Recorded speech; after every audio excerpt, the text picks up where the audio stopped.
So let's continue. When you do the tracking, it's not always that the motion is as expected. Could be that there is some jitter attached to the process, and so we have some velocity, and this is the expected one, but there may be some variations in how it moves along while it's moving. So we can have different changes in flow rate, the flow type, density of different things that can be a problem. As I mentioned before, also that objects may appear or disappear while it's going, while it's living or not living, actually. And then we have the jitter part, and also how unique is each particle that we want to track. If you only have perfect balls, it's much harder to track them than if you have something with an individual shape. So how can we improve our tracking then? One is, of course, by changing the acquisition rate. So you have to, again, match the sampling of your images towards the speed of your process, and also checking how we can change the effect of the jitter. Another thing we can also look at is the resolution. So how dense are the items placed, and how often do they appear, or when they appear. So there's a lot of experimental parameters we have to tune before we can do any good analysis. So first of all, we need to change. We can possibly change some parameters in the setup. So, for example, changing the pressure would probably also change the flow rate. Different diversity in the objects. Then there can be also caused by environmental factors like the temperature or vibrations. You can introduce some jitter. And then if you have a mixture between different particles, you can also look at the density contrast between these particles or objects. Here's a basic simulation. We have some items that are moving, and each of these lines, they are individual objects, and then those we want to track. And afterwards, we want to get some good tracking of this. And the jitter in this case is with the amplitude of 0.01 with some angular variation, and that gives us this wiggly shape of the object. And here is the case also where we can put in our simulations into play for improving and working with our algorithms for the analysis. And with that, we hopefully can make a more robust experiment and analysis of the data. Then, of course, what is enough? Again, coming back to the statistical variations, what error can we allow us in position for our experiment? So, for example, that could be that a 5% error in bubble position would possibly give a less than 5% in the flow field, but it could possibly give more than 20% in the topology of the system. If we go on the shape or volume, it could also do something that's the distribution. It gives directly a shape distribution that is directly connected, but it could be that there are more than 5% of the individual bubbles change.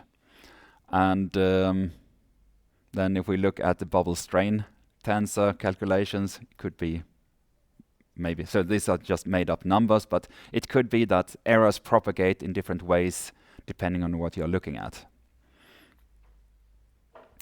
And for the tracking, we can extend that we have some extra requirements. So bijective requirement is looking at different points in the images and seeing if the two actually are the same. So here you connect, you have some point, you're starting out with a point in the first image and see if it's finding its minimum, and then you use that point for the connected tracking in the next image. And then you want to see if the two of them, they work together. Maximum displacement, you can also check that if something is out of range, then you don't want to use it. That's kind of a constraint to reduce unrealistic tracking. Then you can even introduce some priors into these estimates. So you say that you know that it should be moving in that direction. Then you can say that look in the neighborhood in image 1 with some offset, and then you look in that neighborhood, and then you can get your tracking with that. And of course, you can also do it more adaptive, doing this. Essentially the same equation, but you do it more adaptive. And when you use this kind of priors, you can introduce physical models, what is actually physically expected. And we can use the derivative to find where the next should be. And if you want to go on advanced statistical methods, you can also use a Kalman filter to do this particle tracking. And it's actually, the Kalman filter is essentially a combination of these two, that you have a model and you use the derivative, and on top of it you put some statistical uncertainties in it, and then you get the Kalman filter. And well, then you can also do some other approaches. The nearest neighbor is usually a good starting point, but maybe if you have more complicated data sets where things are crossing their ways and maybe even overlapping, then it's harder, and then you may need some kind of advanced approaches using multiple hypotheses. But this is always the problem, that objects may be merging and splitting during the process, and then you have to have some kind of history where you can say that there are siblings of this one or that one, and that can be a bit tricky to put up a model that actually can handle it. But that is for the analysis of the data, where you have to put some thoughts into that. Another approach to handle difference between images is to work with correlation. And that can be done in both space and in the Fourier domain. So in principle, you just compute some sum. If you have to do images with some displacement, you compute the sum of the two, or the multiplied sum of the two. And you do that for each point, or in the Fourier space, you take the first image, Fourier transform of the first image multiplied by the complex conjugate of the second image, Fourier transform of the second image, and then do the reverse Fourier transform. Which one you choose depends on how large search area you're working with. If you have larger images, I would say the Fourier transform approach is most likely the faster one. And otherwise, if you have just a small region, it may be too costly to actually do all the Fourier transforms that are needed. Here's an example where we do the correlation in 1D. So I have two signals, or actually two time steps of the same object. You can see here it's a little bit noisy, but we have the signal, the blue is signal t initial, and then it moved by some distance. How much is it moving? Yeah, something. Yeah, 6 steps it's moving. And if we do the Fourier transform approach, Then we compute the Fourier transform of the two of them and do the multiplication with the conjugate. And then we do the inverse Fourier transform. And out comes this signal here. And as you can see, this was the 0 point. And you can see that there was a shift of 6 positions. And that is exactly where we have this peak. So this is something we can do in 1D, but also equally well in 2D, which I'll show in a couple of slides. So we have this image of a 5 from the NIST dataset. And we do some shifting. So we have moved it -3 in upwards and +2 sideways. And then we get this image, and we want to measure this displacement.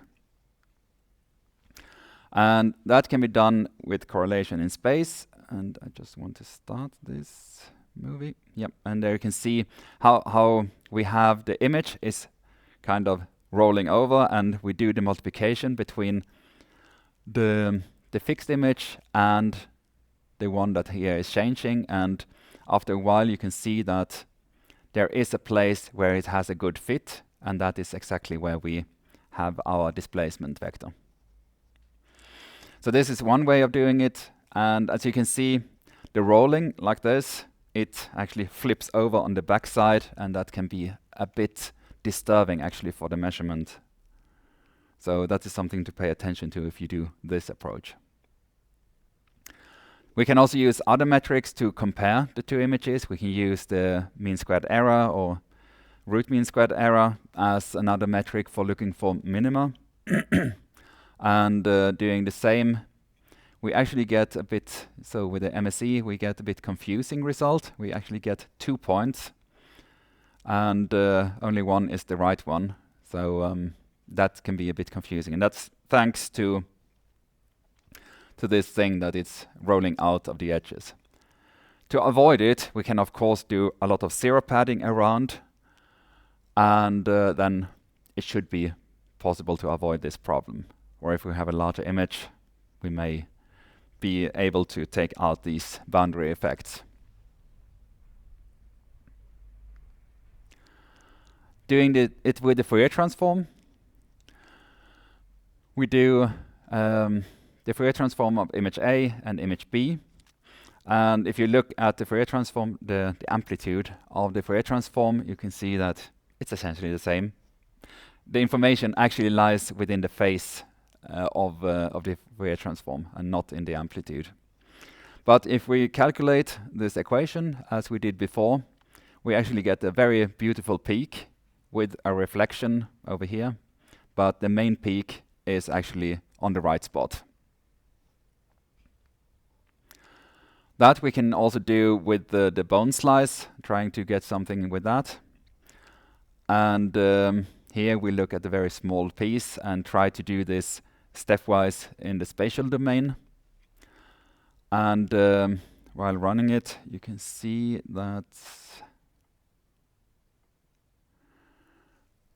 there comes a place where it's actually a good overlap, and then the rest is not worth looking at. So with this way, in this way, we can also get the correlated on real images and not only our nice test cases. And here we get also the displacement should be -15 and 15, and it actually turns out to be good with the. This is mean squared error, by the way. I forgot to type that.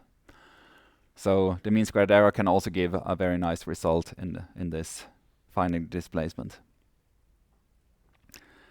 And with the sand grains, we can do a similar thing. Here I do it actually with a Fourier transform. And again, even though we had this, we can see that the displacement was -20 and 30, and this is essentially what it got. You get this 0.5, that is the pixel position, half a pixel position, which I didn't correct for. So sorry about that.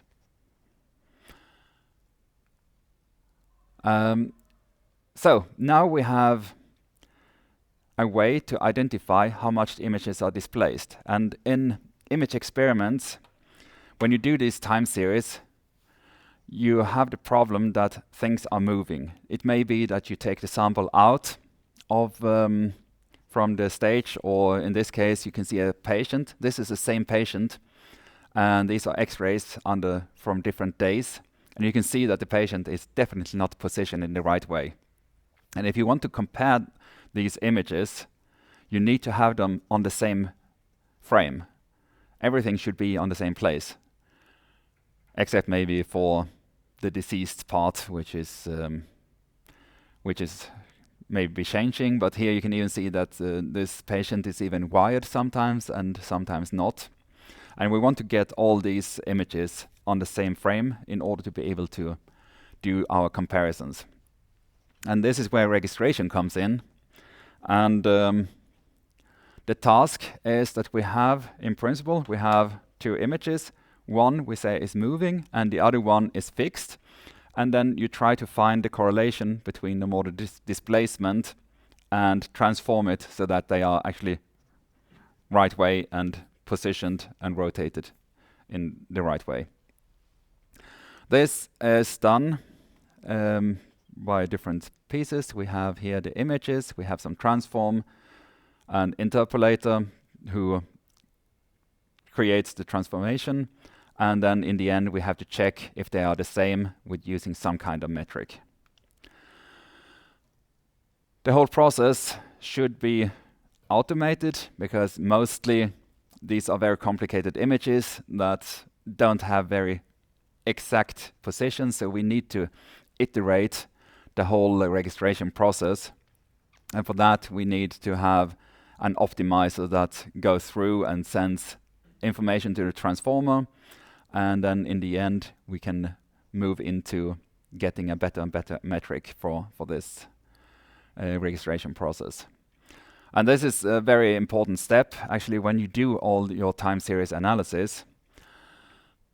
And actually it should be done before we do everything I said in the morning, the first part of today's lecture. To be able to do any tracking, you have to be sure that all your images are on the same reference frame. Otherwise, the tracking doesn't make sense. Then you will have quite big errors. So the images, we have two images, one fixed and one moving. And the moving image, there we apply all operations we want to. We can do translation, scaling, rotation, deformation, etc. And that is what's going to happen to the moving image. So these are the transformations that we can do. So we can do rotations, translations, scaling, shearing, deformation, possibly even. Or you can decide which ones you want to include in your registration process. Sometimes it's only rotation and rotation because you know they have the same scale.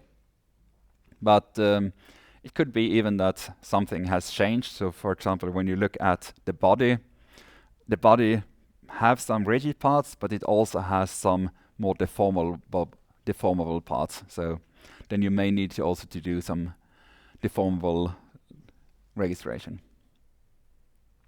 The interpolator, we can do the interpolation when we do these operations in different ways.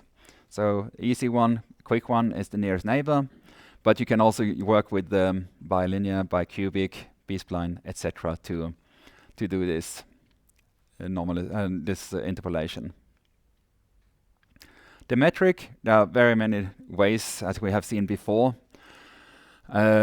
Different metrics that we can look at. Mean squared error is usually the easy go-to metric. Not always the best, but it's a quick start. Then in the filtering lecture we talked about this structural similarity metric, which can give you maybe a better approach. Maybe also the correlation, how well correlated are these two images. So there's a long list of different metrics you can use for this tuning. The optimizer is also a tool that brings the transformation to the right place. Here we have alternatives like gradient descent, Adam, stochastic gradient descent, etc. All these can be taken also from the machine learning toolbox if you want to use that. And here we can also have some kind of tracker involved where we do some grid search optimizer that tells the transformation, and doing the interpolator with the nearest neighborhood and trying to use the mean squared error as the metric for seeing how good it is. Now we take out two pieces here. We have T0 and T1, and they are shifted, as you can see. And I had some TensorFlow code to do this registration. TensorFlow is actually not the tool you should use it, but it would be nice to show how the different pieces fall together. Unfortunately, I haven't managed to do the transformation from TensorFlow 1 to TensorFlow 2, so I can't show you the code, but I'm working on it. I'm trying to get it right. But anyway, here you can see how the time steps are working. This is from the TensorFlow 1. And you can see that the mean squared error is decreasing during the iterations. And with that, you can see also how the positioning is getting better and better. Then an alternative. Right now, we had just the images as it is, but we could also work with some gradients or improving the gradient. And looking at that, we can take, for example, we do some kind of thresholded fixed image, and doing the same thing also actually on the moving image. And then on that one, we do a distance map, and the distance map give more stronger features to look at, and with that the segmentation or the registration has easier to find spots that make more sense. And with that we can also see how it works. Let's see if we can start this movie.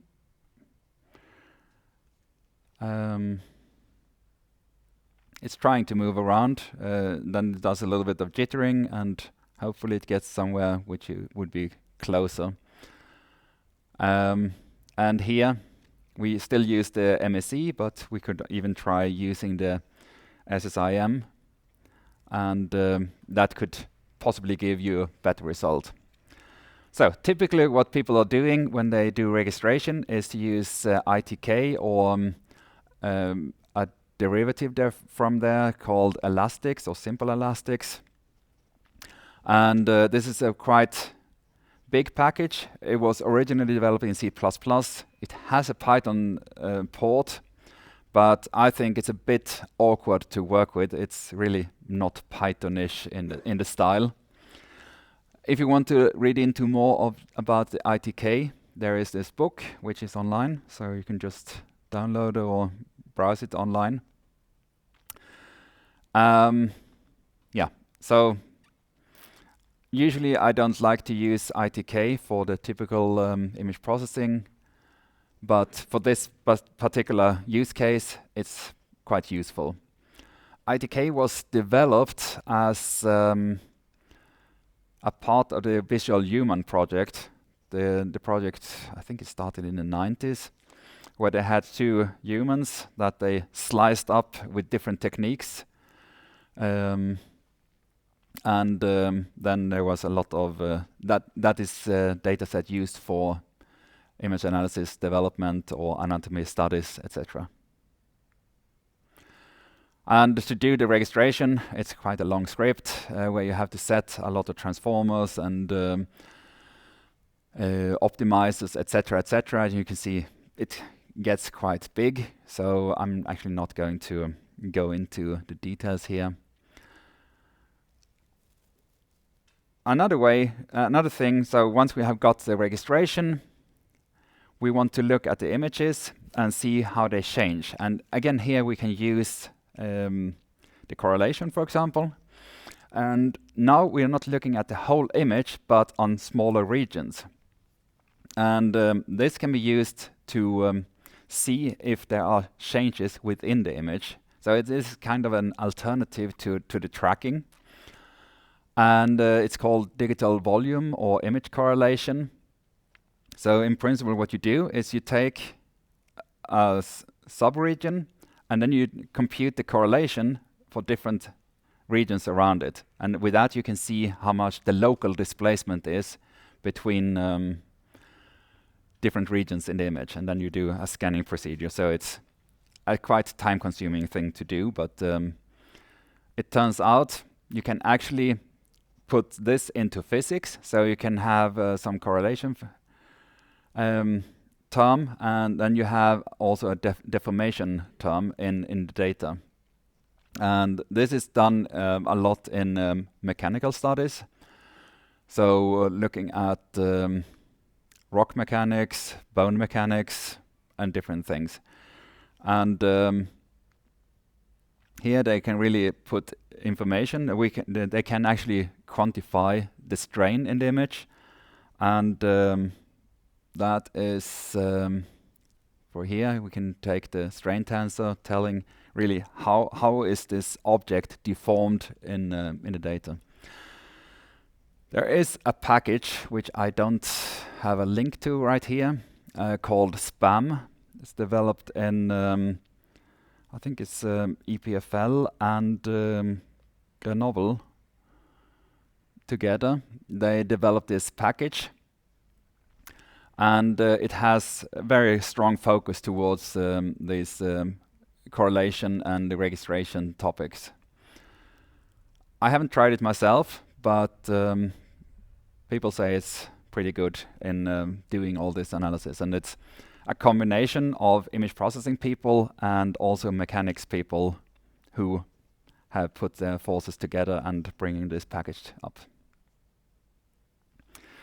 The types of strain we can look at is the total strain, and then we have some volumetric strain and deviatoric strain.